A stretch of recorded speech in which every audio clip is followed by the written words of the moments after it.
Yeah. We are entering the Oval Office as of 1:04 p.m. We need to wait for the first group to go in. We're going to give it like 5 or 6 minutes. Okay. Radio and TV.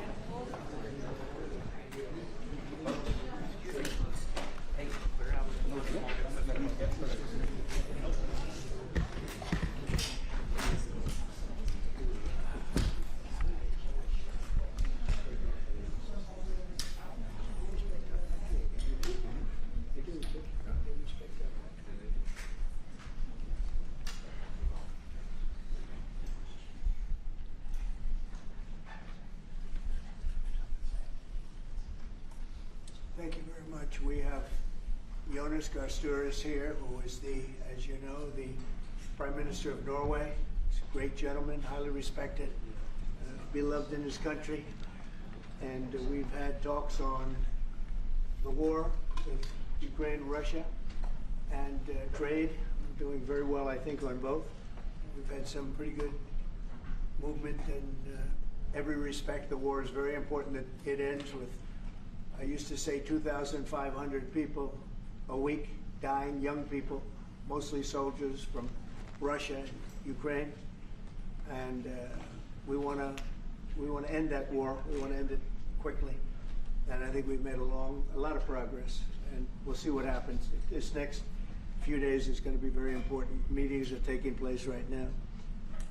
Additionally, we talked about trade, and we will definitely, we get along very well on trade. We'll do something, but I think the Prime Minister knows that over the years, the United States has been very good to a lot of people, and it's time for us to benefit also. So we're going to have a good relationship on trade, and we discussed other things also. But Mr. Prime Minister, it's an honor to have you at the White House. Thank you very much. Well, thank you, Mr. President.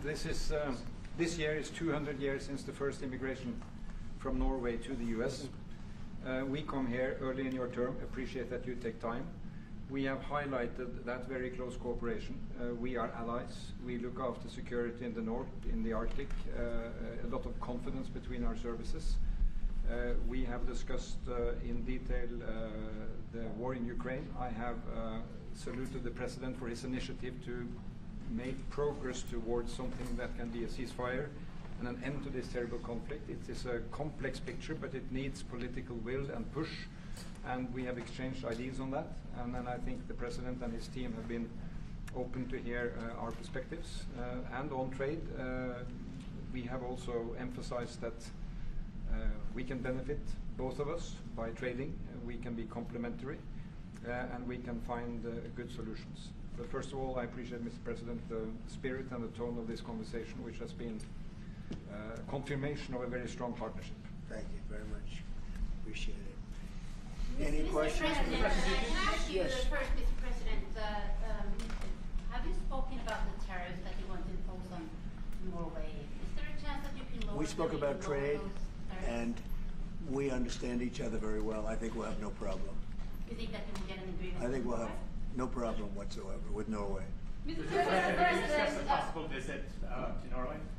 Did you discuss a possible visit for President Trump to We Norway? didn't, but I love it. I mean, I've been there, and it is a beautiful place. They have. But I told the President that, you know, he is receiving us early in the term. He's welcome to visit Norway. We would like to have him, and it will be another way of emphasizing this strong friendship. Mr. President, Norway has been a staunch supporter of Ukraine Yes. since the Russian invasion in 2022.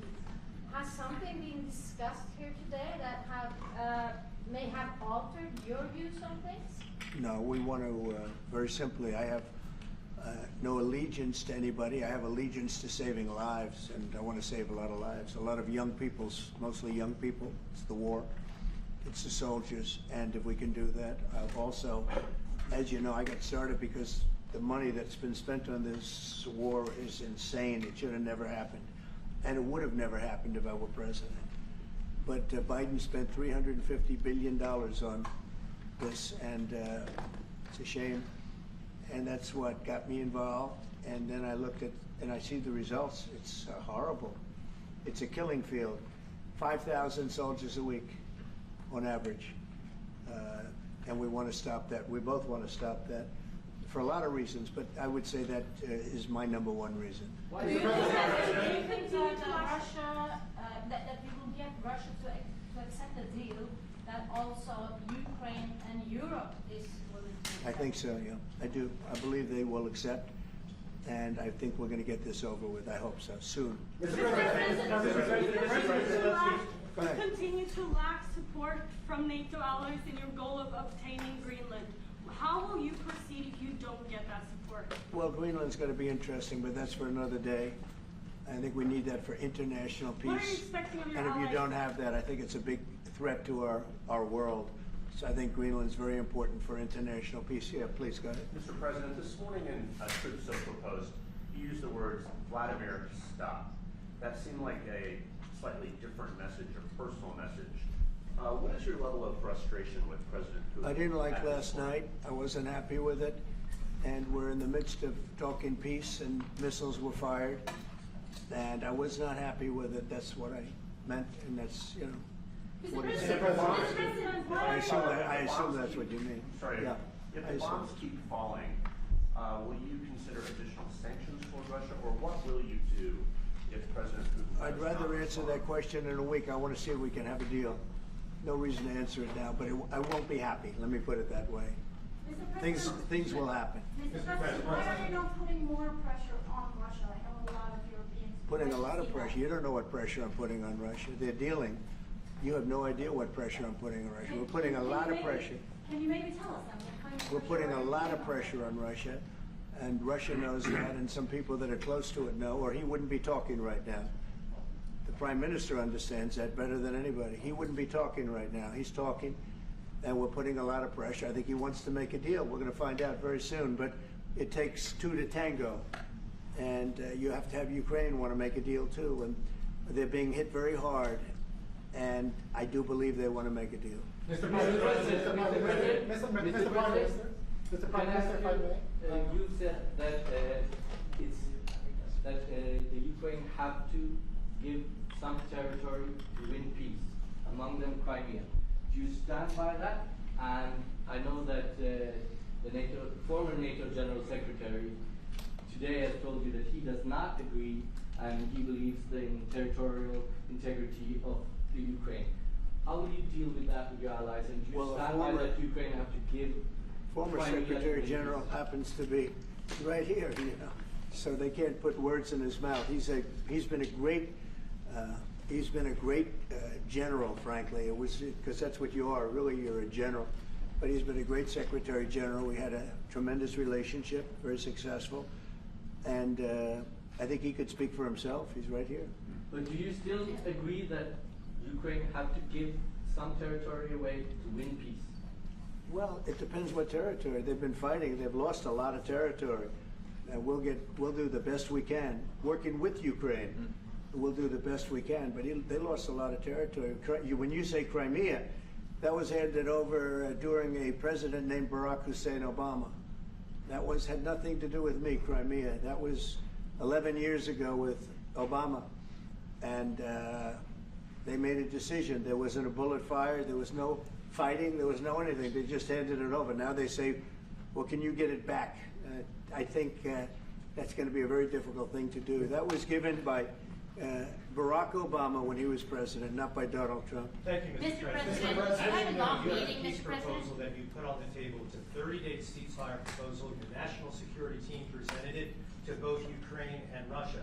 2 months ago, Ukraine agreed to that ceasefire proposal. Immediately, Russia has not. And my question is Russia the obstacle to peace based upon that, just getting to that 30-day ceasefire? I don't think so. I think that they both want peace right now. They're ready to do something. We'll see what happens. Complicated, very complicated. But I think they are both very much looking to make a deal. Marco, what would you say? Well, first of all, what was put before our partners was options to discuss about things that it would take to end a war. This war is endable. Both sides just have to agree to it. We've shown them a pathway forward. We've discussed those ideas. It was a good meeting yesterday. There'll be good meetings over the weekend. We've shown them the finish line. We need both of them to say yes. But what happened last night with those missile strikes should remind everybody of why this war needs to end. It's horrible those missiles landed. What's even worse is there are today people that were alive yesterday that are not alive today because this war continues, and the president wants to stop it. And everyone should be thanking the president for being a peacemaker and trying to save lives. That's what we're trying to do here. It's not our war. We didn't start it, as you know. But we're trying to end the dying. We're trying to end the destruction. And we've shown the path forward. We can see the finish line, but both of them have to get there. We're going to do everything we can to help them get there, but they have to ultimately say yes. Both And of we them. are using a lot of pressure on both. You know, if you think we're just in there because we're nice people, and we are nice people, but we're using a lot of pressure on both. What You had a long concessions, what meeting with the concessions, president. Mr. President, and to your national security team, what concessions has Russia offered up thus far to get to the point where you're closer to peace? Stopping the war, stopping taking the whole country. Pretty big concession. Mr. President. President, if you are going to take down the tariffs, what do you want Norway to buy more of from the U.S.? To buy more? Well, you don't need snow. You don't need skis. You don't need ski champions either, right? You have a lot of them. We just want to keep the relationship the way it is. We've had a great relationship. I think now maybe closer than ever, but we've had a great relationship with Norway. I think just keep it the way it is, kid. You can't do better. Really? Not even by, say, Well, if they want to give us some additional concessions, that's okay. You can't do much better. Yes, yes. Mr. President, you've had a long meeting with Norway today. You said that Norway is doing a lot of things right, but on the Ukraine, if I can ask both you and the Prime Minister, did you find common ground today on Ukraine and the peace plan? Totally. It's totally common ground. The Prime Minister can speak about it, but I can just say he wants to see people stop dying more than anything else, and he'd like to see it end. He's going to help us end it. Mr. President. Can I say that to move towards an end of this war, U.S. engagement is critical, and President Trump made that possible. That is clear. That is obvious. It's really happening. Now the important thing is that both parties have to know that they have to deliver, and they have to feel the pressure to deliver. Ukraine is under attack. They are defending themselves. Lives are being lost. And we believe very firmly that there needs to be a ceasefire, the initiative taken by the US some time ago. It needs to be respected. And then to move on to something which both parties can own. That is the complicated part in such a dramatic war. And here I believe Europeans and Americans working together, as we do much closer now. I salute the team of President Trump of being, open in that process. We had a good discussion on this today, and then we have to move on, and we cannot lose time because this is too much drama happening. One thing is people losing their lives, but it is a bad thing for Europe, and it's a bad thing for the world to having such a broad conflict going on. It can have ramifications far beyond Ukraine. Mr. President, follow-up question sir, on China. Mr. President, if I forgot my question. I wanted to ask about. It's all right. That happens to the It best of happens us. sometimes, yeah. No, Mr. President, I wanted to ask about the. Well, actually, Zelensky has said that he wants more Patriot missiles. So far, has been no response from the United States. If you, as the United States, decides to pull out of negotiating for peace, trying to broker peace, does that also mean a no on Patriot missiles, a no on sharing intelligence with Ukraine? Let's see what happens. I think we're going to make a deal. And if we make a deal, that'll be wonderful. We won't have to worry about your question. You can ask that question in 2 weeks, and we'll see. But I think we're getting very close. The Prime Minister feels the same way, and we'll hopefully not have to answer that You question. said once the president. Mr. President, Norway is the third country to be officially invited to the White House after Liberation Day. Why did you invite Norway so soon to the White House? Because I like them.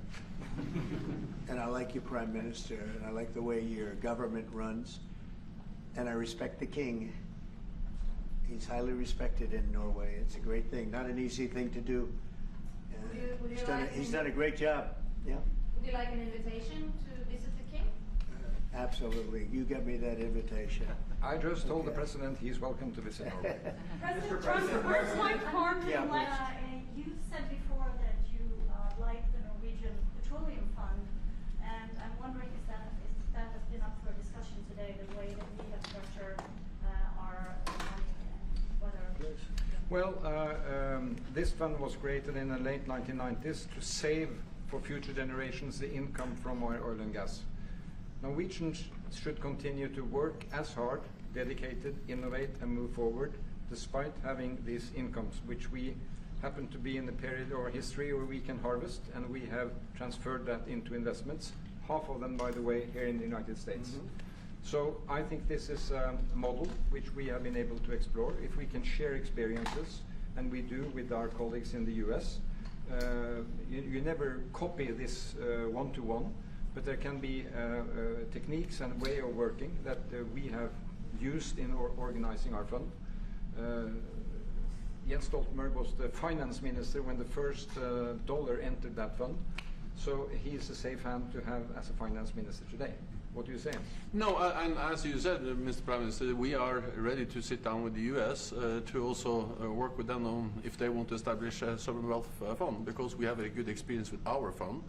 And I think that one example of how we work together with the United States is that half of the fund, close to $1 trillion US, are invested in the United States, mainly in equity, but also some in fixed income, including government bonds. So this is an expression of trust in the United States, expressed by the strong investment of the Sovereign Wealth Fund. Then just briefly on Ukraine, since it was mentioned, we had a very good and extensive discussion about Ukraine, the path forward to peace. And as the Prime Minister said, we commend the US for pushing forward to try to find a negotiated solution. At the same time, we need to continue to support Ukraine, and therefore I'm proud that Norway has actually tripled the military support to Ukraine. And this year we will allocate close to $8 billion US to Ukraine. That will strengthen them and also their hand on the negotiating table. If I may add to that, if there's a peace, and there will be a peace, we have a common responsibility in securing democratic Ukraine for the future. And the best security guarantee they can have is the ability to defend themselves. And we are investing in that. Mr. Prime Minister, if I may. As it relates to tariffs, Mr. President, when you unveiled your reciprocal tariffs on April the 2nd, the tariff rate for Norway was 15%. Based upon your conversations that you've had today with the Prime Minister, do you see that tariff rate coming down from what you proposed just a few weeks ago? Well, they have a great fund of $2 trillion. It's a big fund, and they don't have any debt. So I think they'd probably be willing to pay us more than that, I hope. Are the two nations in agreement? Mr. President, Yes. in 2018, your former Secretary of State Mike Pompeo called for an end to Russian occupation of Crimea. Why does this administration, why has this administration changed its stance on territorial concessions for Crimea? Well, the war started. It would have never started if I were president. This is a war that is a horrible. All wars are horrible. This one is in particular bad. And I don't know that you can ever say there's going to be a winner to this, because so many lives have been lost. Not only soldiers, I mean, a lot of lives have been lost. I think that we want to do one very simple thing. It would have never happened if I were president. Zero chance it was going to, and it didn't. People say, how do you know that? Number one, it didn't happen. We never even discussed it. I would talk to Putin about it. It was the apple of his eye. Ukraine was the apple of Putin's eye, but there was never even a thought that he'd go in. And I think he understood that I would not be happy if he did. And it was only when I got out, and when you mention what happened to Ukraine years ago under President Obama and a vice president that was also president later, unfortunately for this country, what happened is large chunks of land were given up, and it was called Crimea, and that was a big thing. That was a big moment. But this isn't my war. This is Biden's war. This is a war that Biden was president when this war happened. But I'm trying to put out the fire, and I think we'll be successful. And if we do, we're going to save a lot of lives. Otherwise, and the Prime Minister had a statement. He said, This is just a point in time. We're very lucky because this is a point, and if this doesn't happen, this could go on for a long time. Mr. President, will you have meetings with other world leaders when you're in Rome, sir? Future Democrat president? I don't think he will. I think he wants to make peace. I think he wants to end it, and I feel pretty confident of that. But we're gonna know pretty soon. Mr. President, will you have meetings with other world leaders when you're in Rome? Yes, I will. Which leaders do you want to meet, sir? Well, I'd like to meet them all. That would be nice. I'd like to take care of all of them, but we have many of them there, and they all want to meet. They want to meet about trade. And we are making some great inroads and great deals. You might want to speak about that, Mr. Secretary. We had a very successful bilateral meeting with the Republic of South Korea today. We may be moving faster than I thought, and we will be talking technical terms as early as next week as we reach an agreement on understanding as soon as next week. So South Koreans came early. They came with their A game, and we will see if they follow through on that. President Trump, you're rounding up your first Do you think you deserve the Nobel Peace Prize if you manage to create Do I deserve the Nobel Peace? If you manage to create peace? Well, maybe for the Abraham Accords. I don't want to get ahead of myself in this one, but they say for the Abraham Accords, and by the way, speaking of that, we're going to be filling it up. A lot of countries want to come into the Abraham Accords. You know, we have 4, and Biden did nothing on that one, too. It's the same 4.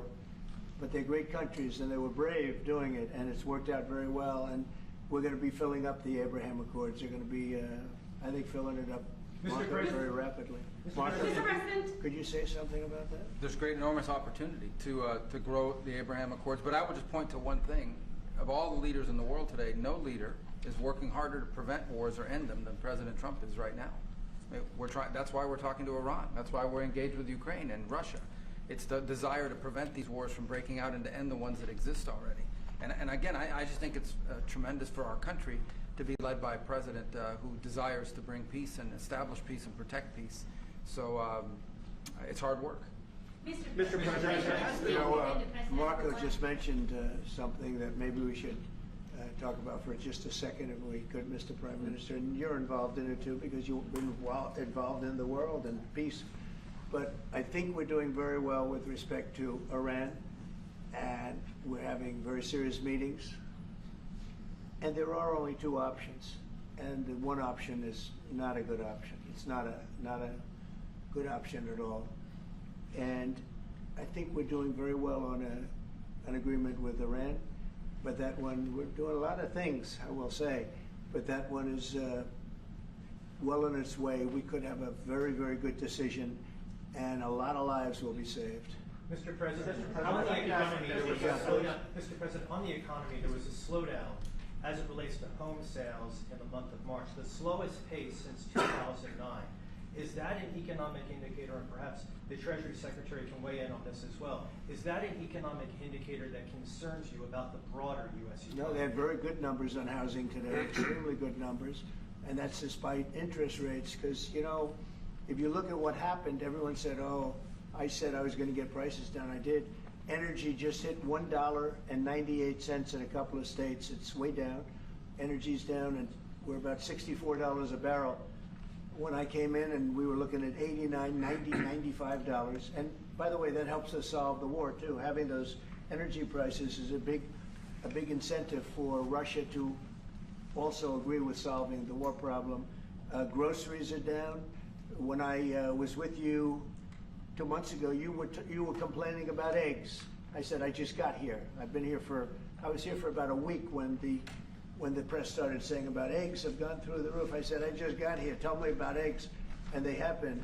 They went through the roof and you couldn't get them.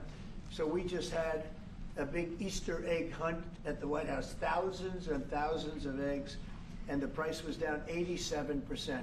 So we did a great job. Housing is doing very well.